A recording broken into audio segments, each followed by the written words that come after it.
Assalamualaikum warahmatullahi wabarakatuh. Waalaikumsalam Waalaikumsalam warahmatullahi warahmatullahi wabarakatuh. Selamat pagi anak-anak. Bagaimana kabarnya hari Selamat ini? pagi. Pak. Alhamdulillah Bapak Ya, luar biasa. Alhamdulillah pagi ini kita bertemu kembali dalam pembelajaran PAI dan Budi Pekerti pertemuan kedua di semester ini. Baiklah, mari kita sama-sama buka pembelajaran hari ini dengan bacaan basmalah bersama-sama. Bismillahirrahmanirrahim. Selanjutnya siapa yang mau bermimpi doa? Saya Pak saya. Silakan, Bu. Silakan Anissa. Marilah teman-teman semuanya, mari kita berdoa terlebih dahulu. Berdoa bersama-sama. Bismillahirrahmanirrahim. Robbi warzuqni birahmatika ya arhamar rahimin. Semoga doa yang kita panjatkan oleh Allah Subhanahu wa Ta'ala dikabulkan sehingga kita semakin bertambah ilmunya. Dengan ilmu yang semakin bertambah kita semakin taat kepada Allah Subhanahu wa Ta'ala. Amin. Selanjutnya mari kita membaca surah Al-Asr bersama-sama.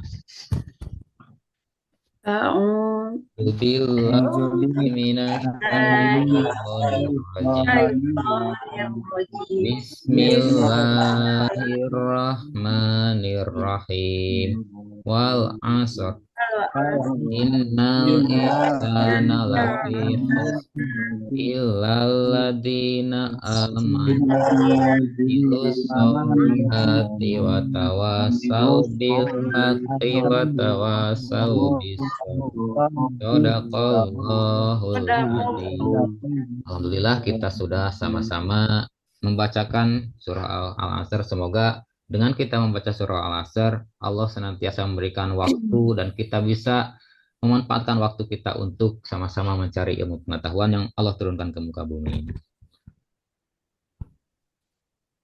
Selanjutnya, apakah di antara kalian ada yang tidak hadir hari ini? Ada Pak. Ada Pak. Siapa yang tidak hadir? Apep Pak. Asep Ya, yang satunya lagi. Ya, jadi semoga Pak Apep dan yang lainnya yang hari ini tidak bisa hadir, Allah Subhanahu wa Ta'ala berikan kesehatan, dan kita yang hadir hari ini Allah senantiasa memberikan kesehatan kepada kita semuanya. Amin ya Allah ya Rabbal Alamin.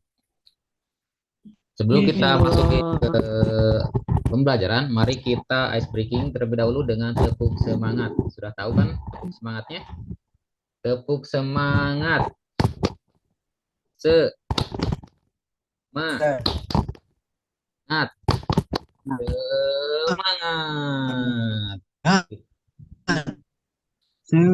Pada pembelajaran sebelumnya, kita sudah mempelajari tentang membaca Quran Surah At-Tin. Tentunya kalian semuanya masih ingat tentang bagaimana cara membaca Surah At-Tin yang baik dan benar sesuai dengan kaidah hukum tajwid. Nah, pada hari ini kita akan mempelajari tentang memahami pesan pokok Quran Surah At-Tin. Adapun tujuan pembelajaran yang akan kita pelajari hari ini, yang pertama, setelah pembelajaran nanti kalian akan mampu menjelaskan pesan-pesan pokok Quran Surah At-Tin dengan baik. Kemudian kalian juga harus mampu membuat paparan tentang pesan-pesan pokok Quran Surah At-Tin dengan baik. Nah, mari kita simak video pembelajaran berikut ini.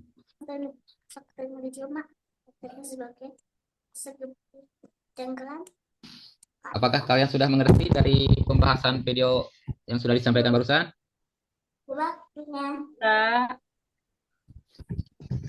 Sudah Pak, iya sudah. Sekarang kita Mengerti. bagi beberapa kelompok seperti biasanya. Karena kita kelasnya hanya 12 orang, jadi kita bagi 3 kelompok. Satu kelompok 3 4 orang untuk membahas topik diskusi yang harus kalian bahas bersama. Sebelum nanti kita bahas lagi apa jawaban yang benarnya dan apa yang kekurangan-kekurangannya. Topik diskusi hari ini yang pertama yaitu surah Atin terdapat dalam Al-Quran urutan surat keberapa. Kemudian surah Atin ini diturunkan di mana dan terdiri atas berapa ayat. Kemudian apa sebab penamaan surah Atin itu? Yang ketiga, apa pesan pokok Quran surah Atin ayat 1 sampai 3? Dan yang keempat, apa pesan pokok Quran surah Atin ayat 4 sampai 6? Dan terakhir, apa pesan pokok Quran surah Atin ayat 7 sampai 8? Apabila kalian tadi di dalam isi pembelajarannya dari buku sumber, yaitu khususnya buku pegangan siswa di dalam yang sudah Bapak siapkan di buku di materi uploadnya, sudah diupload di lib HTML. Silakan kalian buka di buku tersebut di lib HTML. Kemudian LKPD silakan kalian buka di Google Form. Nanti kalian mengerjakan tugas kelompoknya di dalam Google Form tersebut. Tampilannya seperti ini untuk Google Form-nya. Nah, tampilannya seperti ini. Nanti kalian diisi kelompoknya, kemudian nama, kelas, dan kemudian berikutnya kalian akan bisa mengisi di dalamnya, yaitu tentang tugas kelompok tersebut ada di dalam LKPD tersebut. Kemudian ada materi lagi yang tadi yang di video tersebut bisa kalian buka kembali, ataupun yang di materinya yang di quizzes yang bersifat slide. Kalian bisa melihatnya tampilan di quizzes, tampilannya seperti ini. Langsung akan masuk ke materi yang harus kalian pelajari. Yang hari ini kita pelajari. Bapak beri waktu 15 menit cukup ya untuk mengerjakannya? Cukup, Pak. Sudah semuanya sudah mengerjakan? Kalau sudah, belum?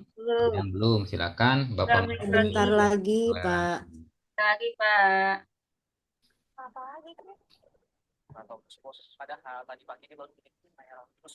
Sudah beres, Ya, Pak. sudah, Sudah Pak. semuanya. Sudah. Nah, sekarang kita Ya. cari tahu jawabannya di dalam memahami pesan pokok Quran Surah Atin. Apa sih yang dimaksud dengan surah Atin itu? Surah Atin merupakan surah ke-95 termasuk ke dalam surah Makkiyah, yaitu surah yang turun ketika Nabi Muhammad SAW berada di Mekah atau periode sebelum hijrah. Atin artinya buah tin, diambil dari kata atin pada ayat pertama. Kemudian, apa sih makna dari tiap ayatnya itu? Makna ayat 1 sampai 3 di dalamnya memuat tentang buah tin, buah zaitun yang banyak tumbuh di negeri Sam atau daerah Palestina, Suriah, Yordania, dan Lebanon, serta Baitul Maqdis, tempat para nabi diutus di antaranya Nabi Isa alaihissalam. Kemudian Gunung Sinai berada di semenanjung Mesir, tempat Nabi Musa bermunajat dan menerima kenabiannya. Kemudian Mekah, tempat aman, yaitu tempat kelahirannya Nabi Muhammad SAW dan pengutusan Nabi Muhammad SAW. Ayat keempat, di dalam ayat ini Allah Subhanahu wa Ta'ala menegaskan kepada kita semuanya bahwasanya penciptaan manusia dalam bentuk yang sebaik-baiknya. Yang sebaik-baiknya dibanding dengan makhluk lain dan melengkapinya dengan akal dan sifat-sifat yang unggul. Allah menjadikan kita sebagai manusia dibandingkan dengan yang lainnya, kita memiliki sifat-sifat yang unggul, khususnya dengan akal pikiran kita. Nah, berbeda dengan hewan. Hewan tidak memiliki akal pikiran. Sehingga kita yang memiliki akal pikiran diberikan amanah oleh Allah Subhanahu wa Ta'ala agar menjadi pemimpin di muka bumi ini. Selanjutnya ayat kelima.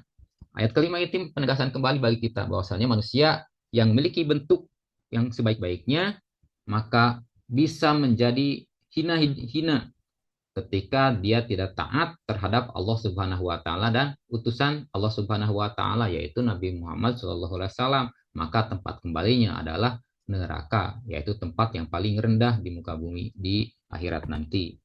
Selanjutnya ayat ke-6, Allah Subhanahu wa Ta'ala menerangkan bahwa orang-orang beriman dan mengerjakan kebajikan akan dibalas dengan pahala yang tidak ada putus-putusnya dan diselamatkan dari api neraka. Maka apabila kita tidak mau termasuk orang-orang yang rugi, yang tidak mendapatkan kenikmatan dari Allah Subhanahu wa Ta'ala, maka kita jangan pernah menjadi orang-orang yang tidak beriman, apalagi mengkhianati tentang keyakinan kita terhadap Allah Subhanahu wa Ta'ala.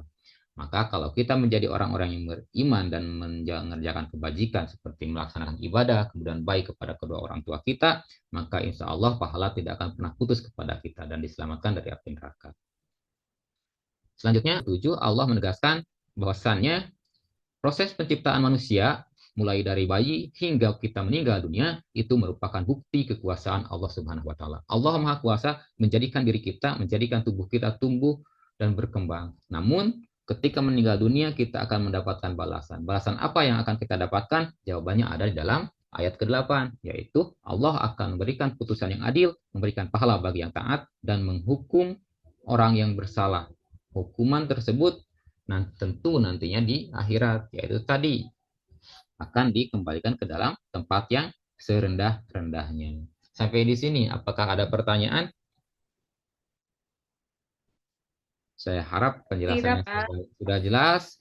Nah, mari kita lanjutkan kepada tugas selanjutnya. Sekarang buka kembali di dalam lembar kerja peserta didiknya. Tugasnya saat ini yaitu membuat mind mapping sederhana. Perintahnya, buatlah peta konsep atau mind mapping pesan pokok Quran Surah Yasin bersama kelompokmu. Apa sih mind mapping itu? Nah, lihat ke dalam contoh yang ada di slide. Contohnya seperti itu mind mappingnya. Ada pesan pokoknya, kemudian bagian-bagian dari ayat yang harus kalian jelaskan. Kemudian, 2, kreasikan bentuk, warna, tulisan, atau gambar, atau paparan menggunakan teknologi informasi, yaitu tadi kalian silakan buka Chromebook-nya masing-masing agar kalian bisa mengerjakannya di dalam atau mencari informasi tentang peta konsep yang baik. Dan nanti setelah beres kalian presentasikan hasil peta konsep yang telah kalian buat di depan kelas. Sudah paham tugasnya? Sudah, Pak. Sudah. Alhamdulillah kalau sudah paham. Nanti kalau ada pertanyaan boleh ditanyakan ketik sambil berjalan mengerjakannya. Sekarang Bapak beri waktu 20 menit untuk mengerjakan pembuatan mind mapping-nya. Baik, Pak.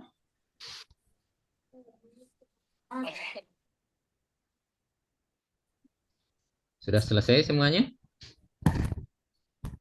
2 lagi, Pak. Ya, silakan kerjakan. Sebentar lagi waktunya selesai. Nanti kelompok mana yang pertama kali akan mempresentasikannya, Bapak tidak akan tunjuk, tapi siapa yang bersedia terlebih dahulu. Sudah beres, Pak. Sudah beres? Nah, silakan yang sudah beres untuk maju ke depan dan mempresentasikannya. Nah, alhamdulillah, kita sama-sama beri tepuk tangan kepada yang sudah mempresentasikan hasil daripada tugas membuat mind mapping-nya. Alhamdulillah.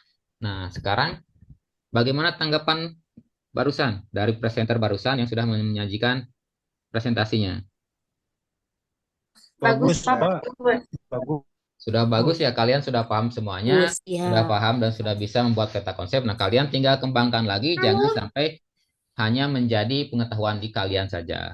Selanjutnya, tugas terakhir bagi kalian, silakan kerjakan asesmen formatif yang ada di LKPD tersebut. Bentuknya adalah pilihan ganda. Buka kembali LKPD kalian di dalam Google Form tadi, lihat pada halaman bagian 5 tentang asesmen formatif. Asesmen berupa pilihan ganda dengan jumlah 10 soal. Kerjakan asesmen tersebut dengan penuh tanggung jawab. Jangan sampai nanti kalian melihat pekerjaan teman atau yang lainnya, atau dikerjakan oleh orang tua kalian. Jawaban paling lambat pukul 21 waktu Indonesia Barat. Nah, ingat, sebelum mengerjakan sesuatu, kita baca basmalah terlebih dahulu. Alhamdulillah, pembelajaran hari ini sudah berada di ujung waktu kita menyelesaikan waktu pembelajarannya.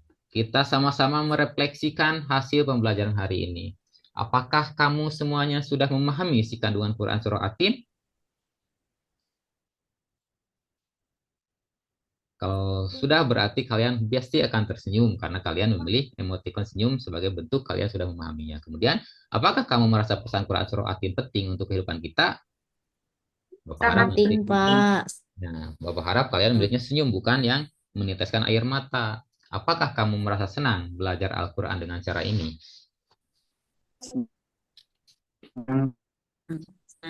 Alhamdulillah, kita sudah selesai pembelajaran hari ini. Mudah-mudahan kita bisa menerapkan dan memahami pesan pokok tentang surah At-Tin. Kesimpulannya, siapa yang mau menyimpulkan daripada pembelajaran hari ini? Atau kita sama-sama simpulkan untuk pembelajaran hari ini, yaitu tentang pesan surah At-Tin. Allah bersumpah demi buah tin, demi buah zaitun, kemudian demi Gunung Sinai dan demi kota Mekah yang aman. Agar apa? Agar kita senantiasa ingat kepada Allah Subhanahu wa taala bahwasanya apa yang disampaikan Allah itu benar-benar yang harus kita taati. Karena apa? Karena kita manusia yang diberi akal pikiran oleh Allah Subhanahu wa taala dengan diberi bentuk tubuh yang sebaik-baiknya, namun kita jangan sampai kembali ke tempat serendah-rendahnya. Kita harus menjadi orang yang memiliki pahala yang tidak putus-putusnya dan dikembalikan ke dalam tempat yang terbaik karena Allah merupakan hakim yang paling adil. Adil. Alhamdulillah, pada hari ini kita sudah selesai. Mari kita sama-sama tutup pembelajaran hari ini dengan bacaan Alhamdulillahirabbil alamin. Alhamdulillahirabbil Alhamdulillahirabbil alamin. alamin. Untuk pertemuan selanjutnya kita akan membahas atau mempelajari tentang menulis Quran surah At-Tin.